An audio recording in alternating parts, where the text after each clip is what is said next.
한국에서 말을 잘하기 위해서 필요한 것, 뭐가 있을까요? 그 중에 중요한 것은 눈치입니다. 과연 눈치를 키울 수 있는 걸까요? 눈치란 건 대체 뭘까요? 오늘은 눈치에 대해서 이야기해 보겠습니다. 안녕하십니까? 생각하는 즐거움 G채널 LBC 소장 임초롱입니다. 오늘 제가 눈치라고 이야기를 하면서 시작을 했는데요. 이 대화의 클래스에서 제가 지난 시간부터 이 스몰 토크에 관련된 강의가 지금 시작된 거예요. 그래서 지난 시간에는 약간 스몰 토크 전반적인 이야기, 어떻게 목적을 가지고 가야 될 것인가에서 시작을 했고, 오늘은 이 눈치에 대해서 할 거라고 예고드린 대로 말씀을 드리기 시작하는데, 자, 이 눈치란 단어에 대해서 한번 좀 생각을 해보면, 이게 어느 나라 말일까요? 눈치가. 한국말이죠. 근데 여기서는 그 눈이라는 건 순 우리말입니다. 우리 눈을 말하는 거죠. 근데 이 치는 순 우리말은 아니에요. 한자죠.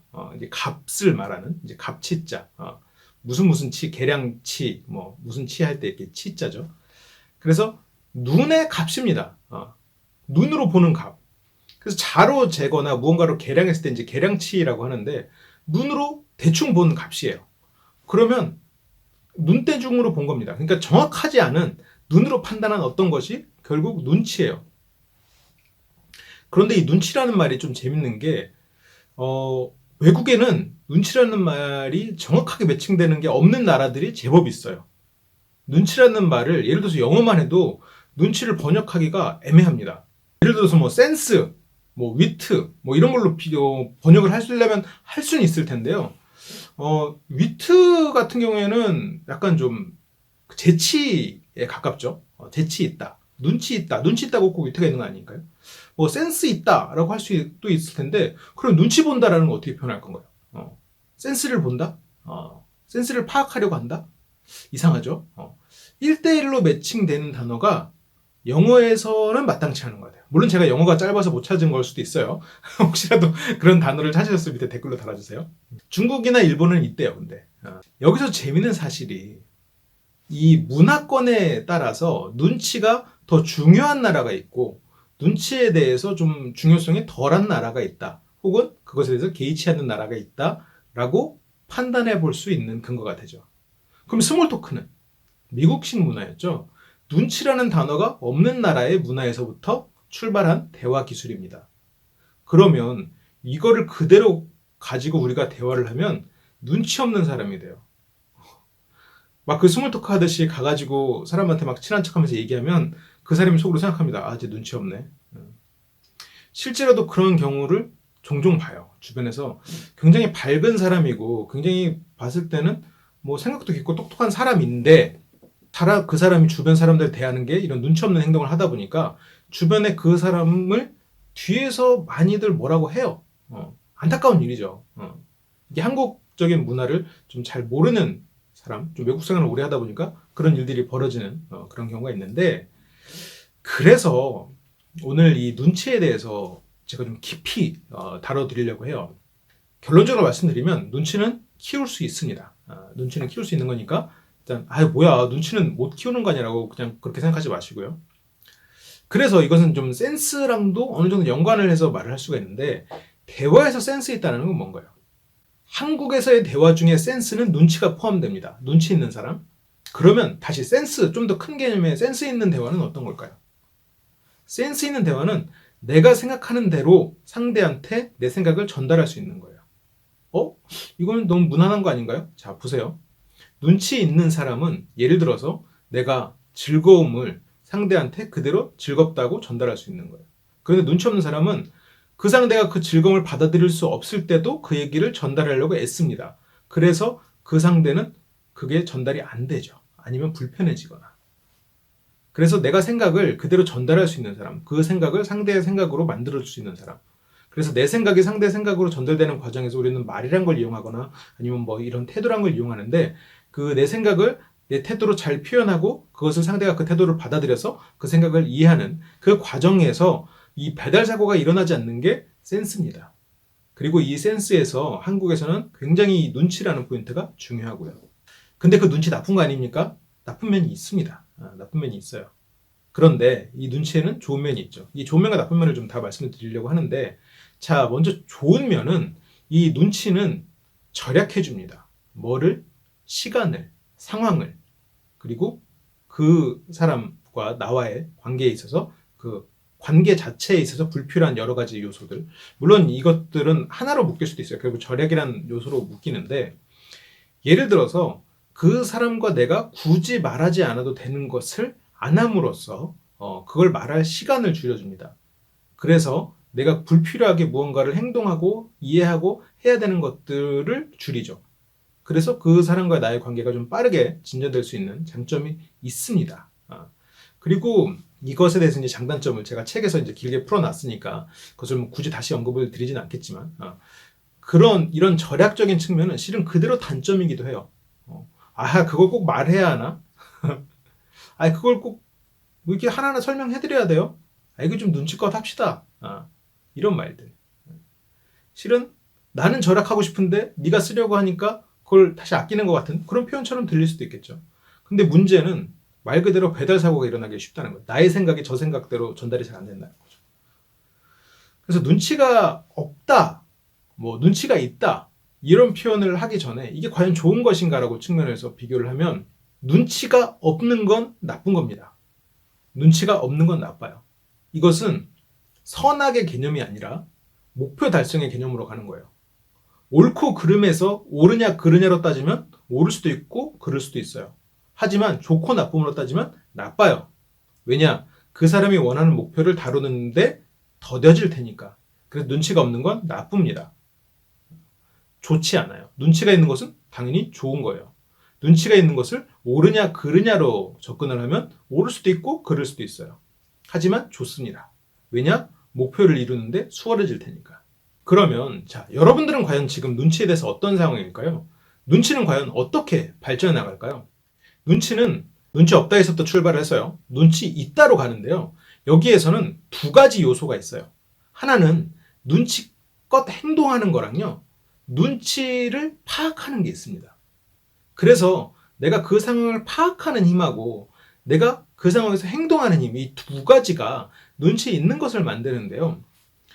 눈치 없다는 것부터 출발하면 눈치가 파악도 안 되고, 그 상황이 파악도 안 되고, 그리고 행동도 안 하고 있는 상황입니다. 눈치가 없는 거죠. 아무것도 안 하고 생각도 못 하니까. 그러면 눈치 있는 사람이 되기 위해서는 이 두 가지가 점점점 좋아져야 되는데, 동일하게 좋아진다면 얼마나 좋겠습니까만은 이 두 가지가 어느 하나가 좋아지고 따라오게 하는 이런 경우가 많죠. 예를 들어서 내가 눈치 파악만 되고 있어요. 행동을 못 해요. 그러면 눈치 본다라고 사람들은 얘기를 합니다. 행동을 안 하고 보고만 있으니까. 그래서 여기를 거치게 되면 굉장히 소극적이 되는 경우가 많아요. 내가 상황 판단을 되는데 행동을 못 하고 있으니까. 그래서 이 눈치 보는 사람이 이 행동을 안 하고 이 눈치를 파악하는 것만 강화가 되면 눈치 빠르다가 되겠죠. 이것도 부정적이에요. 부정적인 걸 써요. 저 사람 눈치 빨라. 이게 긍정적인 요소가 조금 아예 없진 않겠네요. 그런데 부정적인 의미처럼 들리죠. 진짜 눈치 있는 사람이 되기 위해서는 행동하지 않고서는 부정적인 의미로 남습니다. 그냥 계속 파악만 하고 있는 거니까요. 물론 이 파악하는 힘을 키워야 되는 건 맞아요. 근데 이 파악하는 힘만 커졌을 때는 이런 문제가 생겨요. 행동은 처음에는 눈치 없게 행동한다가 돼요. 눈치 없게 행동한다. 그래서 행동이 전혀 그 파악이 아닌 상태에서 행동만 하면 주변에서 굉장히 욕을 먹기 시작하죠. 눈치 없게 행동하는 사람이니까. 눈치 없다나 눈치 없게 행동한다나 큰 차이는 없는데, 문제는 눈치 없게 행동하는 사람은 주변에 피해를 주기 시작합니다. 그래서 그런 문제. 그리고 여기서 이제 조금 눈치가 좀 받쳐지기 시작하면 눈치 있게 행동한다가 되죠. 이제 행동이 좀 앞서면서 눈치 파악이 좀 되면 눈치 있게 행동한다가 되고, 행동이 받쳐지지 않으면서 눈치 파악이 되면 눈치 빠르다가 됩니다. 그래서 행동과 이 파악이 다 받쳐졌을 때 눈치 있다가 되는데, 과연 여러분은 지금 어떤 상황일 건가? 이거를 좀 판단해 보셔야 돼요. 내가 지금 어떤 상황인가? 그래서 제가 이제 이거를 자기 수준을 가늠할 수 있는 도표와 설문지가 있는데, 이거는 한번 제 책에 있으니까 한번 그 내용을 한번 참고해 보세요. 꼭 책에 있는 설문지를 보지 않으시더라도 지금 보시는 도표에서 나는 어느 정도 위치에 차지하고 있겠다라고 판단해 볼 수 있겠죠. 이 눈치 파악과 눈치 행동, 이 두 가지를 나는 지금 눈치 없는데 어떻게 해요? 간단한 전략을 말씀을 드리면, 눈치 행동을 여러분들의 직장이나 학교나 이런 곳에서 하지는 마세요. 이 행동은 일단 나중에 어느 정도 파악력이 갖춰졌을 때 시도를 시작하는 겁니다. 그러면 이걸 어떻게 키우나요? 동아리 모임이나 가족들 간에 해보세요. 내가 그 행동을 했을 때 거부당하지 않을 사람, 한번 찍혀도 그래도 복구 여지가 좀 많이 있는 곳. 그래서 가족도 좀 그 가족마다 워낙 또 문화가 다르니까 우리 가족은 좀 그런데요. 그러면 뭐 다른 모임에 가거나 아니면 조금 친구의 친구들 이런 모임에 가서 뭐 크게 뭐 잃을 게 없는 곳 그런 데 가서 눈치 행동을 수련한다라고 생각하시고 그 내가 파악했던 대로 한번 행동을 한번 시도해 보시고 그 상황에서 만약 가까운 사람이 있으면 나중에 좀 피드백을 받으세요. 내가 오늘 행동은 어땠어? 내가 이런 말을 했을 때 사람들이 어떻게 느꼈을까? 이런 거 물어보세요. 그럼 눈치 파악은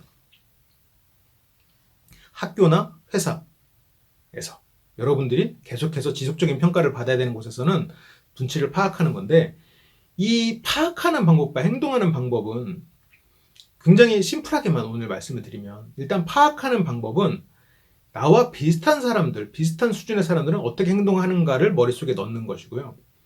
그리고 나보다 한 단계 높은 사람은 어떻게 행동하는 것인가. 한 단계 뭐 친구들 사이에서 한 단계 높은 사람이라면 좀 뭐 그런 말은 없으니까 뭐 나와 조금 다른 사람이라고 판단할 수도 있겠죠. 그래서 나와 비슷한 부류는 어떻게 행동하나. 어디까지 지금 허용되나. 이 허용은 이 눈치가 절약해준다는 측면이 뭐가 있냐면 회사라고 쳤을 때 회사 규정에 뭐는 안 된다, 뭐는 안 된다 일일이 안 적혀 있어도 암묵적으로 여기까지는 허용된다, 여기까지는 안 된다 이런 것들이 있어요. 그래서 그런 것들은 일일이 안 적어도 되니까 절약해주는 거거든요. 규범으로서 뭔가 하나하나 안 가르쳐도 되는 눈치껏이라는 말로 절약되어 있는 겁니다. 그래서 여러분들이 내가 행동해도 되는 범위를 정하는 거예요. 그래서 이게 눈치껏 파악하는 거거든요. 눈치 파악을 하는 거예요. 그래서 이게 빠르고 행동력이 좀 뒤처지는 사람들은 눈치 빠른 사람이 돼요. 빠질 때 빠질 줄 아는 거죠. 그래서 이거를 판단해보고 그리고 행동은 내가 판단한 것을 그대로 한번 이야기를 하고 드러내보세요. 그리고 필터링을 거치면 좋지만 가능하면 최대한 많이 시도해본다고 시도를 해보세요. 회사나 학교 말고. 그래서 이 두 가지가 충분히 수련이 되면 결국은 눈치 있는 사람이 됩니다. 근데 물론 여기에서도 나의 상황을 판단하는 것, 그리고 상대 현재 상황을 판단하는 것, 그리고 관계 상황을 판단하는 것 이런 요소들이 있어요. 이거는 이제 제가 다음 시간에 여러분한테 말씀을 드릴 텐데요. 일단 오늘 제가 드린 말씀은 일단 기본적으로 눈치예요. 그래서 여러분들이 처음에 생각할 때 눈치 나쁜 거 아니에요? 아니에요. 눈치는 좋은 겁니다. 그러면 눈치 보는 건 좋은 건가요? 그거는 눈치 없는 것보단 좋은 거예요. 눈치 없는 것보단 좋은 거고 눈치 있는 것으로 가기 위한 과도기적 상황이다라고 볼 수 있을 거예요. 저는 항상 눈치 보는 것에 머물러 있는데요. 그럼 행동하시면 됩니다. 눈치껏 행동하시면 눈치 본다에서 눈치껏 행동한다가 돼요. 그래서 그 능력이 커지면 눈치 있다가 돼요. 저는 눈치만 보고 사는 사람이에요. 그건 행동하지 않고 있습니다. 그 말이잖아요. 스스로가. 그러면 행동하세요. 눈치껏 행동을 하는 것을 훈련해 보시면 됩니다. 전 눈치가 없는데요. 그럼 눈치를 키우고 눈치를 행동하면 됩니다. 그 두 가지를 각각 훈련해 보시는 거예요. 지금 내 현재 상황을 생각해 보면 나오죠. 전 눈치 없게 행동하는 사람이에요. 전 행동이 하나하나 눈치 없대요. 눈치 파악이 안 되고 계시는 거죠? 그러면 나와 비슷한 수준의 사람을 한번 먼저 평가를 해보세요. 저 사람은 어떻게 행동하나? 어디까지 허용되는 건가? 저 사람의 말과 내 말의 차이는 뭔가? 그런 것들을 좀 분석을 해보세요. 그래서 이런 눈치가 길러지기 시작하면 또 하나의 굉장히 중요한 포인트가 있는데 눈치는 처음에 모르는 것을 행동하기 위해서 필요한 거잖아요. 내가 잘 모르는 것을 아는 척하기 위해서 많이 필요하다라고 생각할 수 있는데 실은 눈치는 여러분들이 점점 말을 잘하게 되고 사회적으로 권위를 얻어가고 그리고 여러 어떤 관계에서 주도권을 갖게 되면 될수록 아는 걸 모르는 척하는데 실은 눈치가 훨씬 더 필요합니다. 여러분들이 아는 걸 모르는 척하는데 눈치를 더 많이 쓰는 사람일수록 여러분들은 사회적으로 권위가 있는 사람일 가능성이 커요. 내가 윗사람으로서 모르는 걸 아는 척하면서 야 이것도 못했네? 이런 거를 모르나? 물론 이렇게 막 공격적으로 안 하더라도 모르는 걸 굳이 아는 척하면 사람들은 더 이상 나한테 뭘 알려주려고 안 해요. 아랫사람들은. 그래서 차라리 이거 내가 잘 몰라서 그러는데 이것 좀 알려줄래? 라고 하면 내가 그 얘기 중 70%를 알아도 30% 새로운 얘기를 들을 수가 있어요. 그래서 이게 이제 기본적인 눈치의 요령이고, 이걸 이제 어떤 식으로 쓸 수가 있냐면, 예를 들어서 이제 그 사람이 내가 아는 얘기를 했어요. 이건 제 책에도 있는 예시인데, 뭐 저 신축으로 이사 갔어요. 근데 이제 그게 하나의 정보죠. 신축이라는 게. 근데 실은 이 신축은 정확히 몇 년 전이라고가 기준이 없어요. 그러니까 원래는. 근데 이제 우리가 암묵적으로는 이제 좀 동네마다 조금씩 다른데, 그 뭐 10년으로 잡는 동네도 있어요. 그러니까 이 건물이 그냥 새로 지은 거고 내가 처음 들어가면 신축 건물에 들어간 거예요. 근데 이제 그래서 이 분이 이사를 간 것을 이제 좀 파악을 하기 위해서 일부러 모르는 척 하는 거죠. 아, 그래요? 신축은 보통 몇 년 정도를 얘기하나요? 한 5년이나 10년 이 정도인가요? 라고 물어보는 거죠. 한 5년 정도인가요? 라고 물어보는 거죠. 예를 들어 그렇게 물어봐요. 모른 척하고. 왜냐면 내가 신축이라는 건 새로 지은 건물인데 얼마만큼 걸리신 거예요? 라고 물어보는 것보다, 그렇게 하면 이제 상대가 내가 이제 아는 걸 모른 척하고 물어봤잖아요. 그러면 그 상대는 아니 누가 그 정도를 신축이라고 그래요. 신축은 2, 3년을 기준으로 하는 거잖아요. 저 이사 온 지 2년밖에 안 됐단 말이에요. 라고 말을 해요. 아, 그렇군요. 신축계에서도 알려되고 새 집에 사시니까 좋겠네요. 라고 말을 해요. 뭐 나는 뭐 부동산 거래를 굉장히 많이 해봤기 때문에 당연히 알지만 그렇게 모른 척하고 물어봐줬어요. 상대는 자기가 무시당한다고 생각하고 공격적으로 말하고 이 사람이 모르는 거라고 그렇게 했어요. 결과적으로 모른 척 해준 사람은 여러분들이 보기에 그 대화에서 어땠나요? 여유가 있는 거죠. 그리고 그 사람과 아마 친해지긴 힘들겠지만 마이너스 될 건 없어요. 근데 여기에서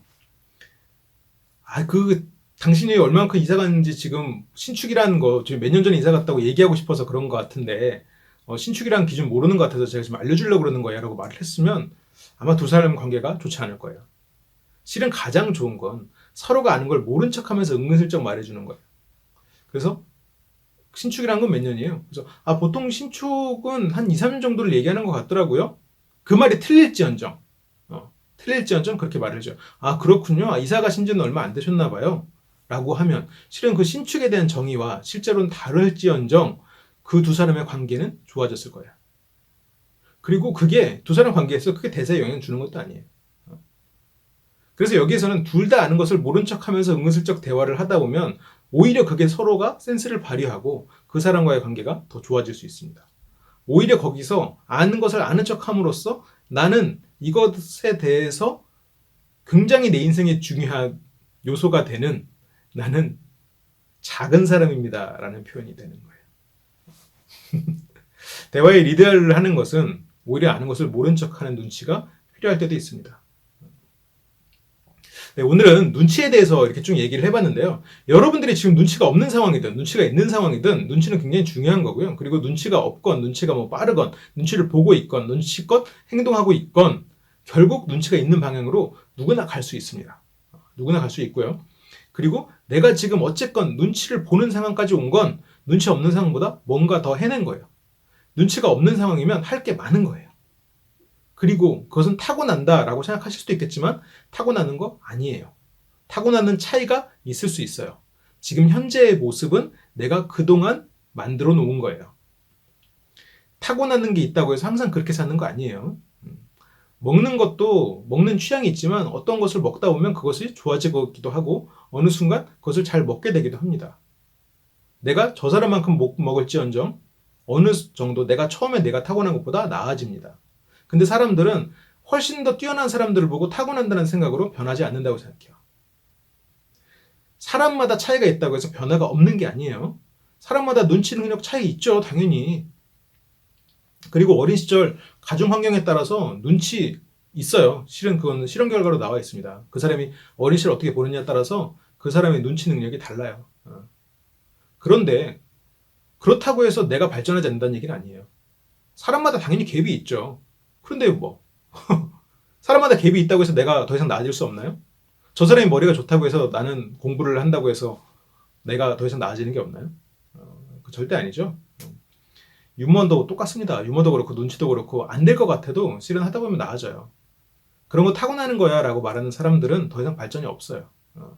자기가 남들보다 부족한 것을 내가 노력하지 않아서가 아니라 타고나서라고 핑계대는 것 뿐이죠. 내가 남들보다 못해도 내가 발전할 수 있는 이유는 아니다라는 거예요. 좀 세게 말했나요?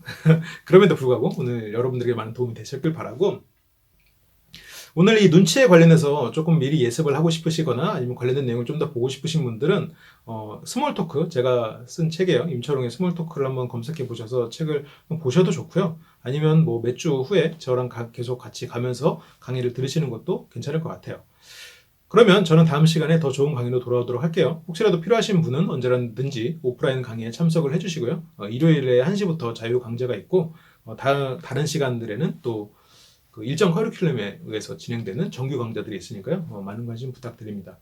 그리고 LBC에서 제공해드리는 다양한 지식 콘텐츠, 정보 콘텐츠도 많은 관심 가지고 시청해 봐주세요. 여러분들 삶에 조금이나마 도움이 될 수 있도록 항상 노력을 하도록 하겠습니다. 그러면 저는 다음 시간에 돌아올게요. 감사합니다.